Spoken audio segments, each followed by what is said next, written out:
If you could do anything besides 360 photography, what would you do? What I would do if I wasn't the 360 dude is probably something along the lines of what I'm doing now, and that is posting content on YouTube, building a personal brand, and helping people learn stuff with that personal brand.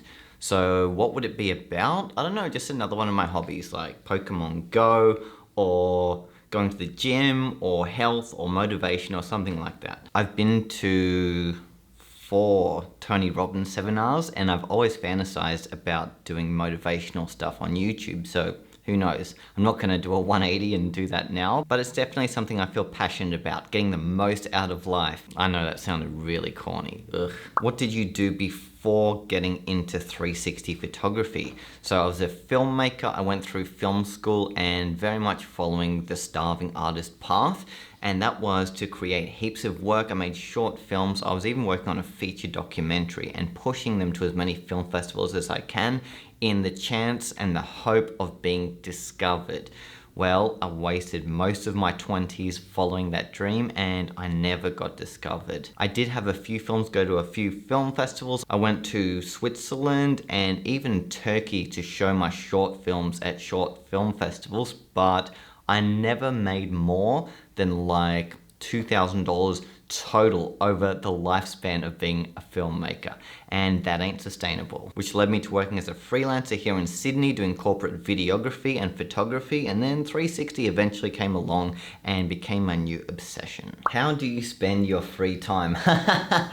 Free time? What's that? Don't have a whole lot of free time. When I'm not working, I'm working, and when I'm not working, I'm working. I'm just so obsessed with what I'm doing right now that it dominates my day, my time, my life. I'm just always making content, thinking about the next idea, finishing off edits. That takes a lot of time. And also being CEO of my own business takes up so much of my time. So in terms of free time, I really don't have a whole lot of it, but I do have a little bit. So here's what I do: drinking coffee, eating, sleeping, going to the gym, playing Pokemon Go, listening to audiobooks, watching YouTube. I spend probably 5 minutes a week watching YouTube, spending time with my girlfriend, and that's about all the spare time in the week gone right there. I honestly don't know how I'm gonna have kids one day because I already don't have a spare second in my week, so yeah, not looking forward to that. What's your favorite Pokemon?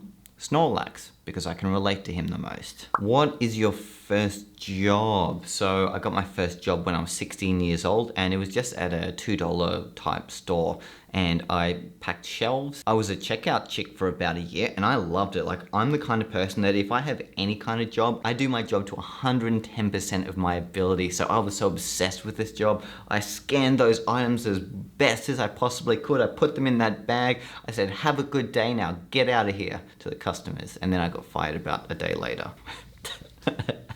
No, just kidding. Yeah, those were the good old days. I don't think I could ever have a job like that again, only because I'm very much an entrepreneur at heart, and having a job like that doesn't allow me to scale. I mean, you can scale up within an organization, but once you hit a certain level, you can't go any further. Whereas the job I have now as the CEO of my own business, as well as having my own personal brand, those are two things I can keep scaling and scaling up to infinity, basically. So that's something that I find very satisfying personally, and I couldn't really go back to a job where there's limits as to how far you could scale. Are you an introvert or an extrovert? Do you enjoy meeting up with your subscribers and followers? This may come across as a surprise, but I'm very much an introvert. I hate talking to people. I hate being in big groups. And this whole YouTube thing is just an act. When I'm on YouTube, I can do countless takes just like this one here. I cut out the bad take before it. And as a result, it makes me come across as more confident. Combine that with the fact that if you do something enough times, you get good at it. And I've done YouTube by now for 3 or 4 years, and I've made enough videos that I come across very comfortably on camera. But at the same time, I still feel like I've got so far to go with my growth on YouTube and just being able to communicate the authentic Mr. Ben, which really isn't always easy, and you've got to be totally extroverted to do that and really confident in yourself, and that's something I'm working on.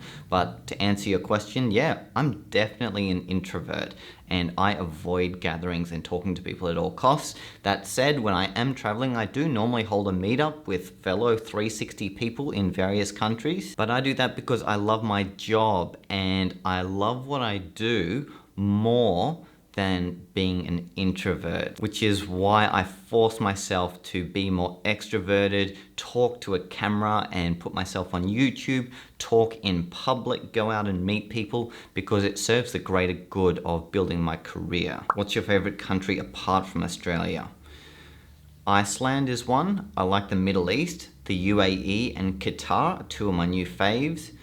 New Zealand, America and Canada. I go there probably every 2 years.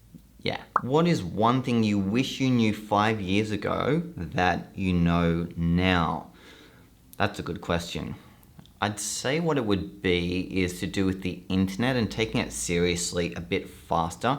I found when I really embraced social media and embraced the internet as a credible place to build a personal brand through social media, as well as build and automate a business, when you fully accept that the internet and social media are the tools we're using right here, right now, and look, this was even happening 5 or 10 years ago, that's when you can get straight to the growth. And it really is a massive hack towards scaling everything you're doing, because instead of only having access to the people around you, like literally in real life, you have everyone on planet Earth, minus the people that don't use the internet, to talk to and share your ideas and your business with. And I think when Instagram and YouTube first came out, I didn't take them seriously. I thought they were just time-wasting tools. And they are to a big extent, and they also have a lot of potential to help you grow a personal brand and a business. So I really wish I'd have taken that seriously even sooner. I wish I started blogging about cameras or anything, like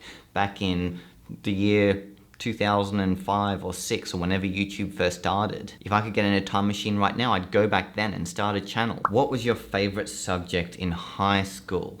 My favorite subject was film and TV, and the main reason is I failed miserably at everything else. By the time I finished high school, I literally failed everything other than my film and TV class, which I got straight A's in, because I knew that was the only thing that really interested me. I didn't care about maths and science and English. I still can't even speak good English, and I'm in my 30s, but yeah, film, TV, to me that was something that really had a lot of potential. I was excited by the ability to be creative. I was excited by creating digital art and videos. And yeah, that was definitely my favorite. You know how sometimes you just know that something appeals to you and you can't shake it? For me, film and TV and video has been something that's been with me my entire life. Even before high school, back when I was a kid, I was even into video and watching movies. And I know that's something that will always be a part of me, is filmmaking, because technically what I'm doing now on YouTube, I think, is a culmination of starting there in high school, doing film and TV, learning about the greats of cinema. Then I became an adult, I started making my own films. Like I said before, nothing came of it, but right now things are coming for it, because I'm being a filmmaker in a smarter way, and that is being a filmmaker for the internet, where there's a much bigger crowd of people watching and there's a much greater ability to monetize. Which brings me to the final question I got on my Instagram poll, and that is, how much money do you make in a month? Well, the thing is, there's no consistent amount. I can't say I make X amount per month, because it changes a lot based on so many different things. But I can give you a ballpark figure. So keep in mind, I've got, I think, 5 or 6 income streams in total, and between them they can produce anywhere between, I would say, about $10,000 a month and $50,000 a month and upwards, depending on the month, depending if there's a lot of people buying things, depending on if deals are working out and the sun is shining in my direction. And it's totally inconsistent, but it is consistent enough for me to be living my dream life now in my dream apartment here in Sydney. And it's honestly through making all these mistakes in my 20s, getting down to my last dollar. And I remember I literally couldn't pay the rent one week, and I had to start selling everything I owned in order to pay the rent. For me, hitting rock bottom there is what got me to this point, and it proves to be a motivation that has stuck with me for now quite a few years. So I'm definitely a fan of hitting rock bottom if you can, financially, physically, spiritually, emotionally. If you can hit rock bottom, it's a really good motivator to get you to the top. And that came across as extremely pretentious, but yeah, you get what I'm saying. You got to have a clear reason to do what you're doing, and the reason to not be evicted from your house, to be able to eat, that's a pretty compelling reason to work hard. Okay, well, that's it for this video. Thanks for the questions. Let me know if you found this useful and if you want to see more, as well as any other questions you might have about me, about 360 cameras, about my career, my life, my pathway in life, and so on. Back to 360 cameras in the next one. I'll see you then.